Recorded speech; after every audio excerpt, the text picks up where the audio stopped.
நான் சொல்லி அவங்க கேட்குற நிலையில் இருக்கக்கூடாது. அவங்கவுங்க ஃபவுண்டேஷனை ஸ்ட்ராங் பண்ணிக்கணும்.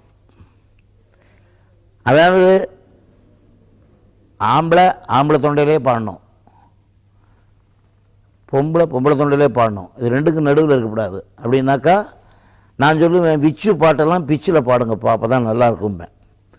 ஸோ எதுக்கு சொல்ல வரேன்னா, மென் வாய்ஸ் வேணும், நல்லா ப்ராக்டிஸ் பண்ணணும், உழைச்சி பாடணும். நான் என்ன சொல்கிறேன், நீங்கள் கடைசி வரைக்கும் நீங்கள் இறக்கும் வரையில் பாட வேண்டுமானால் நீங்கள் அதுக்காக கொஞ்சம் டைம் ஒதுக்குங்க, ப்ராக்டிஸ் பண்ணுங்கள். சினிமாவில் எந்த பாடல் வேணாலும் யார் வேணாலும் பாடி பாப்புலர் ஆகலாம். ஆனால் இதெல்லாம் தெரிஞ்சதுக்கப்புறம் நீங்கள் கொஞ்சம் கற்பனையை உபயோகப்படுத்திக்கலாம், கொஞ்சம் உங்களை இம்ப்ரூவ் பண்ணிக்கலாம். கொஞ்சம் சங்கீதத்தை கற்றுக்கிட்டோ குரல் வளத்தை கொஞ்சம் மெருகு பண்ணிக்கிட்டு ப்ராக்டிஸ் பண்ணிக்கிட்டு உழைக்கணும். நல்ல உழைப்பு இருந்தால் அந்த சாரீரம் வளரும். நான் நல்ல பாடல்களுக்கும் அதான் சொல்கிறேன், சுத்தமாக தாளத்தோட